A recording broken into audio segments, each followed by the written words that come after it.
Hello everyone, welcome to the Mint analysis for 23 March 2022। तो आज की हाईलाइट में हम क्रिप्टोज की बात करेंगे। तो इसमें बताया गया है कि क्रिप्टो एसेट कैसे इम्पैक्ट कर रहे हैं इंडस्ट्री को। तो सबसे पहले एक बार एक डिफरेंस देख लेते हैं कि हमें क्या, जो जब भी हम किसी एसेट में इन्वेस्ट करते हैं तो उसमें कुछ कुछ ऐसी चीज़ें होती हैं कि, जो गेन्स या लॉसेस हम करते हैं कि वो जो डिडक्टिबल होती हैं, कुछ एक्सपेंसेस जो हैं वो डिडक्टिबल होते हैं। जैसे कि स्टॉक्स में जो भी अगर आपका कोई लॉस हो जाता है और दूसरे स्टॉक में गेन हो जाता है, तो उनको मिला के जो भी आपका गेन आता है उसके ऊपर आपका टैक्स लगता है।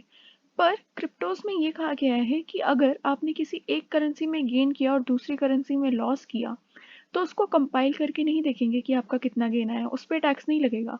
जिस करेंसी पे आपका गेन आया है उस पर टैक्स लगेगा और जो लॉस होगा वो डिडक्टिबल नहीं होगा। तो ये एक क्रिप्टो को डिस्करेजमेंट जो है वो प्रोवाइड की जा रही है यहाँ पे, ताकि लोग इसमें ज़्यादा इन्वेस्ट ना करें। और इसके और भी काफ़ी ज़्यादा जो है नुकसान है अगर आप क्रिप्टो में इन्वेस्ट करते हो, तो वो सारे हम जो है इस आर्टिकल में देखेंगे। तो सबसे पहले तो आप ये देखो कि यहाँ पे स्टॉक्स में जो long term capital gain tax है वो 10% होता है, शॉर्ट टर्म 15%। क्रिप्टोज में ये टैक्स जो है ये 30% है।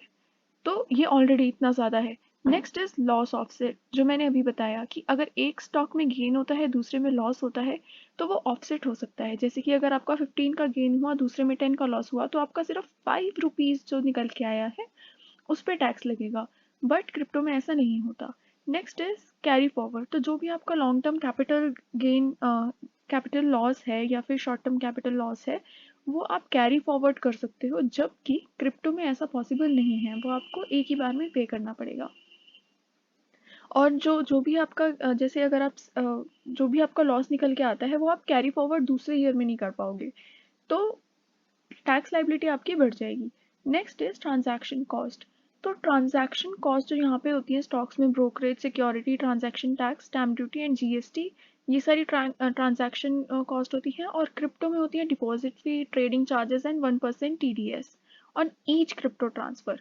तो 1% टीडीएस जो है लगता है हर एक क्रिप्टो ट्रांसफर पे।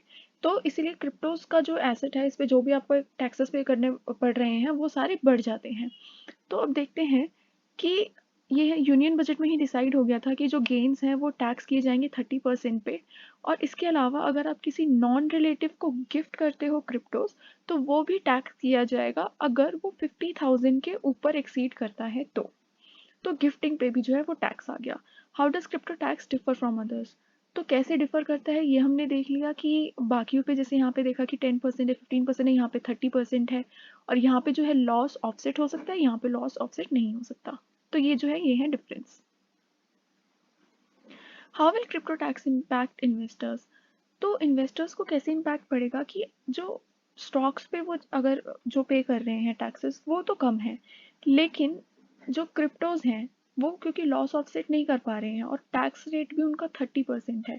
स्टॉक्स में 15%, 10%, क्रिप्टोज में 30%। तो एक तो ये इम्पैक्ट पड़ेगा, यहाँ पे उनको ज़्यादा टैक्स पे करना पड़ा है। दूसरा, वहाँ पे स्टॉक्स में ऑफसेट कर सकते हैं, यहाँ पे क्रिप्टोज में ऑफसेट नहीं कर सकते, तो ये भी इम्पैक्ट पड़ेगा ज़्यादा टैक्सेस।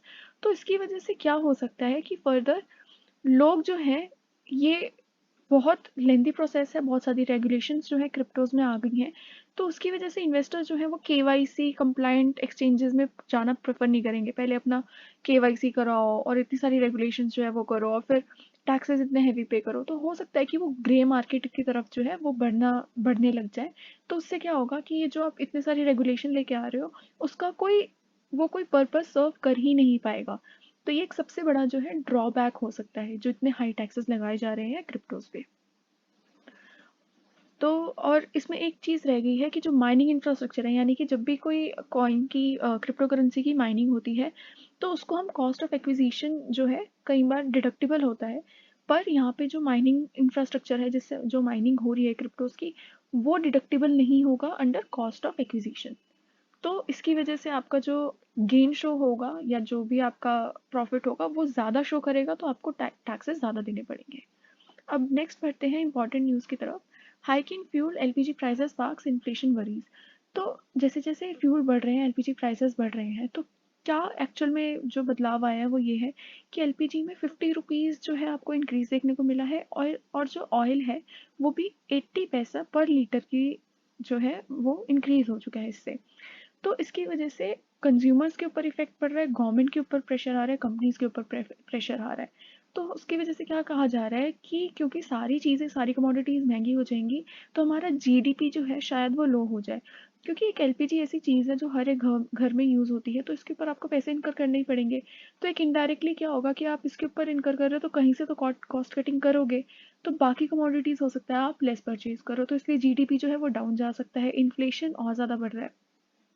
तो इस सिचुएशन में सबसे बेस्ट चीज़ क्या हो सकती है कि कंज्यूमर्स, कंपनीज और गवर्नमेंट तीनों ही इसका जो है बर्डन ले, और तीनों को ही इक्वली पे करना पड़ेगा टुवर्ड्स दिस प्राइस हाइक।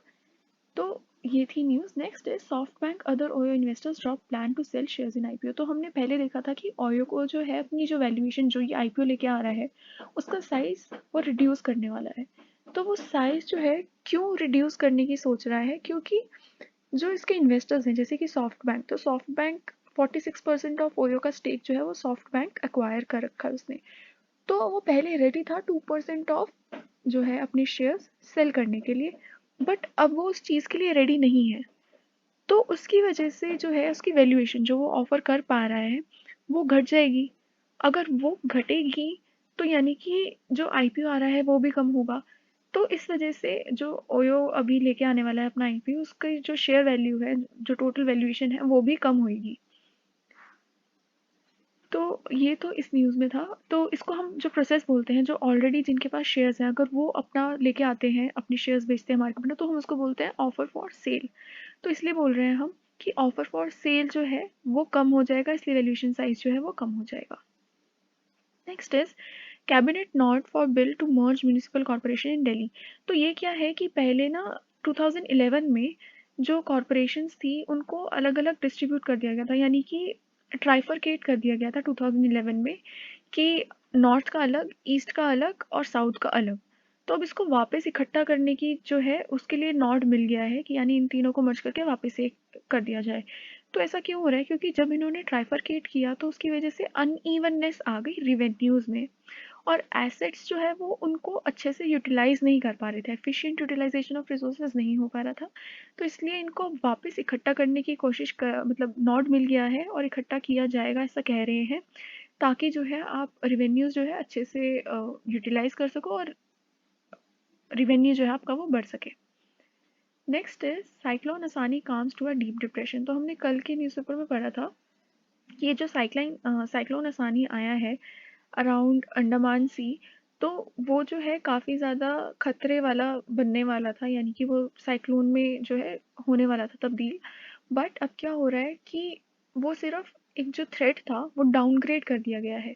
तो वो साइक्लोन नहीं आएगा, विंड्स जो हैं वो ज़्यादा तेज़ नहीं हुई हैं, तो साइक्लोन नहीं आएगा, सिर्फ एक डीप डिप्रेशन बन के रह जाएगा और वो थ्रू म्यांमार जो है वो पास आउट कर जाएगा, तो उसका कोई खतरा नहीं है। तो ये सिर्फ एक साइक्लोन आसानी है, अगर कोई पूछता तो आपको पता होना चाहिए, इसलिए मैंने थोड़ा सा कवर कर दिया। Next is Australia set to boost India economic ties. तो हमने कल भी देखा था कि इंडिया ऑस्ट्रेलिया जो है काफ़ी सारे उन्होंने सेक्टर्स जो हैं क्रिटिकल एरियाज डिसाइड कर लिए हैं कि किसके ऊपर वो बात करना चाहते हैं। और ये ऐसा क्यों हो रहा है, आज के न्यूज़पेपर में इसके बारे में भी बताया गया है, क्लियरली मेंशन है कि ये अपनी डिपेंडेंसी कम करना चाहते हैं चाइना की तरफ, इसलिए ये जल्दी से जल्दी एक इंटरिम फ्री ट्रेड अग्रीमेंट जो है वो लेके आ रहे हैं। और कल के न्यूज़पेपर में हमने देखा कि इसके लिए जो अर्ली हार्वेस्ट स्कीम है और जो सेसा स्कीम है वो ये जल्दी से जल्दी वाइंड अप करना चाहते हैं। तो अगर आपको इसमें जानना हो कि सेसा और अर्ली हार्वेस्ट स्कीम इनमें क्या डिफरेंस होता है, फ्री ट्रेड अग्रीमेंट में क्या डिफरेंस होता है, तो आप वीडियो मैंने एक स्पेसिफिकली बना रखी है, आप उस पर जाके देख सकते हो। Next is unicorns face hurdles after a successful run. तो यूनिकॉर्न्स जो है लास्ट ईयर काफ़ी सारे हमें देखने को मिले थे, अराउंड 42 यूनिकॉर्न्स आए थे, यहाँ पे मेंशन है 42 यूनिकॉर्न्स इन 2021। पर अब इन्होंने वैल्यूएशन तो ले ली काफ़ी हाई, लेकिन अब इनके शेयर्स जो है वो काफ़ी डाउन चल रहे हैं, यानी कि trading at multi month loss. तो यहाँ पे कुछ कंपनीज मेंशन है जैसे कि पेटीएम, जोमेटो, इनकी जो वैल्यूएशन अभी जो प्राइसेस हैं वो काफ़ी लो हैं। तो इनको प्रॉब्लम आ रही है अपने बिजनेस को मैनेज करने में, और इस वक्त फंडिंग सिक्योर करने के लिए इनके पास सिर्फ एक ही रास्ता बचता है, वो है डेट का। तो वो डेट की तरफ अब इंक्लाइन करने लग गए हैं। और काफ़ी सारे स्टार्टअप्स ऐसे भी हैं जिन्होंने अपने जो एम्प्लॉयज़ हैं उनको कम करना शुरू कर दिया है, यानी फायर करना शुरू कर दिया है एम्प्लॉयज़ को। तो ये एक टेंशन वाली बात है।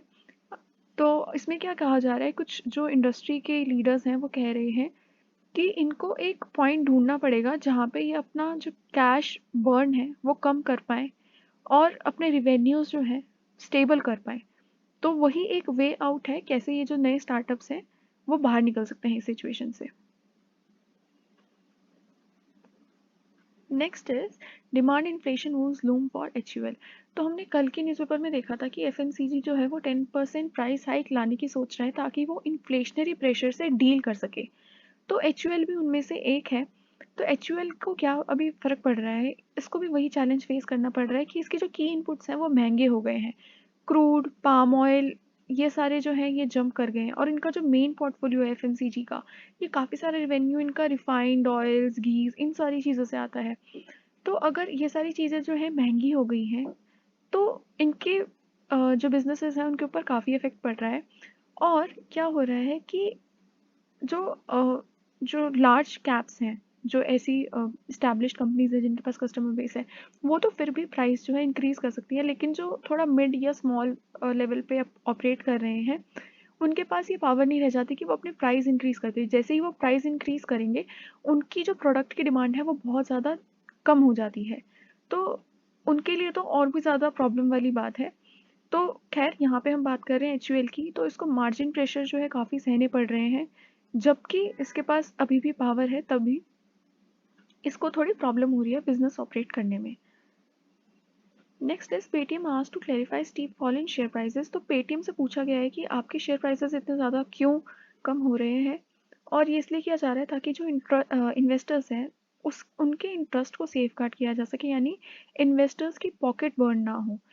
तो जो रेगुलेटरी हम जो सेटअप की गई हैं इंडिया में, सेबी और बहुत सारी, तो उनका मेन काम ही ये है। तो इसलिए उनका वो जो क्वेश्चन कर रहे हैं वो बिल्कुल ठीक है कि आपको आप कि आपके शेयर प्राइसेस जो है क्यों कम हो रहे हैं, तो एक जस्टिफाइबल रीज़न दो। Next is let banks decide on haircut valuation of insolvent firms. तो ऐसा कहा जा रहा है कि जो बैंक्स हैं, काफ़ी सारे जो लेंडर्स हैं ना, वो IBC के पास ना जाके, IBC यानी इंसॉल्वेंट बैंक्रप्सी कोड, तो उसको परस्यू ना करके कोई और ही आउटसाइड चैनल प्रेफर करते हैं अपना मनी रिकवर करने के लिए। तो वो ऐसा क्यों करते हैं, ऐसा नहीं होना चाहिए, और IBC की सक्सेस के लिए क्या करना चाहिए, उसकी यहाँ पे डिस्कशन की गई है। तो यहाँ पे सबसे पहली चीज़ कहा गया है कि बैंक को ही डिसाइड करने दो haircut valuation. Haircut valuation, तो हेयर कट क्या होता है कि ये एक आप कह सकते हो कि लेंडर्स जो है एक हेयर कट कर देते हैं वैल्यू में। फॉर एग्जांपल, अगर आप किसी बैंक के पास जाते हो कि मैं अपना ये कोलैटरल आपके पास रख रहा हूँ, घर आपके पास रख रहा हूँ, इसके बेसिस पे आप मेरे को लोन दे दो। तो अगर आपका वो जो घर है अगर वो 20 lakhs का है, तो उस पर वो कुछ हेयर कट लगा के कहेंगे कि ठीक है हम आपको 18 lakhs का लोन दे देंगे। और वो क्यों लगाते हैं कि क्योंकि कुछ लिक्विडिटी इश्यूज उनको फेस करने पड़ते हैं। एकदम से तो घर बिकेगा नहीं अगर आप डिफ़ॉल्ट कर गए तो। प्रोसेसिंग में टाइम लग सकता है, काफ़ी अनसर्टेनिटीज़ जो हैं उनको बीच में डील करनी पड़ती हैं, कुछ कॉस्ट इनकर करनी पड़ती हैं। तो इसकी वजह से एक हेयर कट लगा देता है लेंडर, उसको बोलते हैं हेयर कट इन फाइनेंस। तो अब ये जो हेयर कट है, तो यहाँ पे कहा जा रहा है कि वो बैंक्स को ही डिसाइड करने दिया जाए, यानी कि जो लेंडर्स हैं उन्हीं को डिसाइड कर देने दिया जाए। इसकी वजह से क्या होगा कि IBC जो है वो थोड़ा बेटर परफॉर्म कर पाएगा और लोग IBC को ज़्यादा प्रेफर करेंगे, अ, इसकी वजह ना कि बाहर जो किसी और चैनल से अपना मनी रिकवर करने का।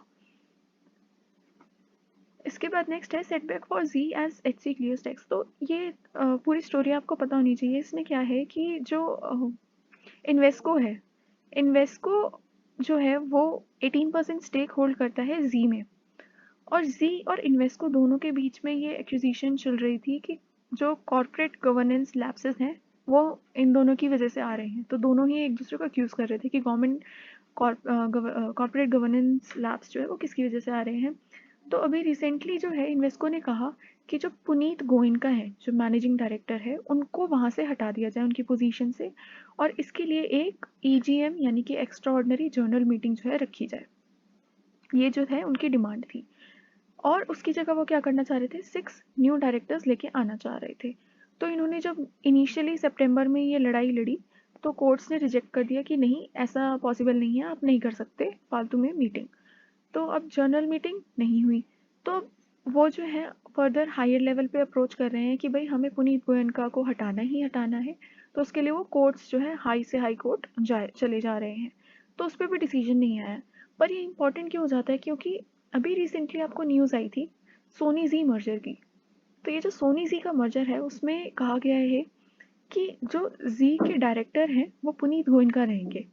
तो अगर हाई कोर्ट में ये मैटर जाता है, करंट सिचुएशन पे आ रहे हैं हम, कि अगर हाई कोर्ट में ये मैटर जाता है और उन्होंने कहा कि ईजीएम कर लो आप, और ईजीएम में मेजॉरिटी लोग ये कह दें कि पुनीत गोयनका को हटा दिया जाए, तो अगर पुनीत गोयनका हट जाएंगे तो उसकी वजह से जो सोनी और जी मर्जर जो है वो भी अफेक्ट होगा।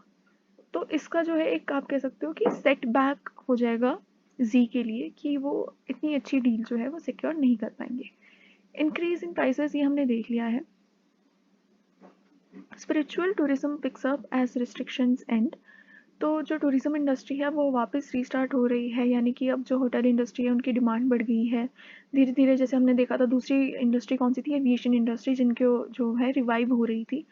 तो ये कुछ हैं जो कोविड पैंडमिक जिनके ख़त्म होने के बाद ये सारी जो इंडस्ट्रीज़ हैं उनके ऊपर पॉजिटिव इफेक्ट पड़ता है, जो हमें अभी देखने को मिल रहा है। Next is Ukraine's free Mariupol as Russia pushes to take port city. तो यूक्रेनियंस ने जो है मारियोपोल, जहाँ पे रशिया ने अटैक किया था, एक बिल्डिंग जहाँ पे 400 पीपल जो है रिसाइड कर रहे थे, तो उनके ऊपर जो है अटैक कर दिया गया था। और रशिया मांग रहा है मारियोपोल को कि आप गिव अप कर दो, बट यूक्रेन ऐसा करने को तैयार नहीं है। तो ये उसी के बारे में है कि और ज़्यादा पुश किया जा रहा है यूक्रेन को कि आप ये वाली जो पोर्ट सिटी है वो हमें दे दो। और ये क्योंकि एक अच्छी स्ट्रैटेजिक लोकेशन है और इसकी वजह से रशिया को काफ़ी बेनिफिट्स हो सकते हैं, इसलिए जो है वो ये मांगना चाह रहे हैं, इसलिए इन्होंने इस पर अटैक किया। Next is Alibaba to buy back up to $25 billion of stock. तो ये न्यूज़ बहुत इंपॉर्टेंट है, इससे काफ़ी सारे जो है डायनामिक्स आपको समझ में आएंगे। तो इसमें क्या है कि एक तो अगर वो बायबैक कर रहा है, सबसे पहले बायबैक क्यों कर रहा है, क्योंकि जो वैल्यूएशंस हैं वो काफ़ी कम जा रही थी, जो शेयर वैल्यू है वो काफ़ी कम जा रही थी। तो और वो कम क्यों जा रही थी, क्योंकि यूएस ने बोला कि हम जो चाइना के शेयर्स हैं उनको डीलिस्ट कर देंगे अगर वो रशिया के खिलाफ सैंक्शंस नहीं लगाता। तो इस थ्रेट की वजह से जो शेयर वैल्यू है वो डाउन जा रही थी, और उसकी वजह से जो वहाँ पे ट्रेड कर रहे थे इनके फंड्स, जो यूएस स्टॉक एक्सचेंजेस में ट्रेड कर रहे थे अलीबाबा के फंड्स, उनकी वैल्यू कम हुई। तो अब इनको एक अपॉर्चुनिटी मिल गई कि हमारा बिजनेस तो सही है, अगर कम शेयर वैल्यू पे हमें ये मौका मिल रहा है कि कम शेयर वैल्यू पे हम बायबैक कर सके, तो क्यों नहीं। तो इसीलिए ये $25 बिलियन ऑफ स्टॉक जो है वो बायबैक करेंगे। और इससे क्या होगा, अब इनको लो रेट पे तो मिल जाएगा, अब जब कभी हाई वैल्यूएशन होगी तो ये उस पर सेल कर देंगे, तो इनका जो है वो इसमें प्रॉफिट हो जाएगा। और इसकी वजह से अभी करंटली ये क्या सिग्नल भेजेगा इन्वेस्टर्स को कि ये काफ़ी कॉन्फिडेंट है अपनी कंपनी को लेके। तो एक जो है कॉन्फिडेंस रीइंफोर्स हो जाएगा इन्वेस्टर्स में भी। तो इन सारी चीज़ों की वजह से अलीबाबा जो है अभी बाय बैक कर रहा है, और बिल्कुल राइट टाइम है इनका रीपरचेज करने का इनके खुद के शेयर्स। और इससे कंपनी को आगे जाके काफ़ी तरीके से जो है फ़ायदा होगा, और अभी करंटली भी होगा, क्योंकि इन्वेस्टर्स कॉन्फिडेंस जो है वो बूस्ट होगा। Fitch slashes India growth forecast. तो फिच ने 10.3% पहले करी थी ग्रोथ फोरकास्ट, अब वो 8.5% हो गई है, क्योंकि ग्लोबल एनर्जी प्राइसेस बढ़ रहे हैं, इन्फ्लेशन बढ़ रहा है, इसलिए। इससे पहले भी एक दूसरी थी एजेंसी जिन्होंने डाउनग्रेड कर दी थी, तो इसलिए अभी जो इकोनॉमी है, क्योंकि उसका अच्छा हाल नहीं है, इसकी वजह से काफ़ी डाउनग्रेडेशन चल रही है। Assets of Mallya Nirav attached. तो इसमें ये बताया जा रहा है कि जो माल्या और नीरव मोदी ने जो भी बैंकरप्ट हुए, जो भी पैसा लेके बाहर चले गए थे विदेशों में, तो उसमें से जो 84.61% है ऑफ टोटल डिफ्रॉडेड फंड्स, वो जो है उनसे सीज कर लिया गया है एसेट से। तो 84.61% जो है वो सीज कर लिया गया है, और उसमें से जो 66.91% ऑफ टोटल लॉस है जो बैंक्स को लेने पड़े, उनको बैंक्स को वापस कर दिया गया है। तो ये सिर्फ कुछ फिगर्स हैं जो आपके अगर आप डिबेट्स वगैरह करते हो तो उसमें कुछ काम आ सकती हैं, इसलिए मैंने इसको हाईलाइट कर दिया है। सो आज के न्यूज़पेपर में सिर्फ इतना ही है। अगर आपको हेल्प हुई हो तो please hit the like button and subscribe to my channel. मेरा टेलीग्राम ग्रुप ज्वाइन करने के लिए लिंक आपको डिस्क्रिप्शन में मिल जाएगा। Thank you so much.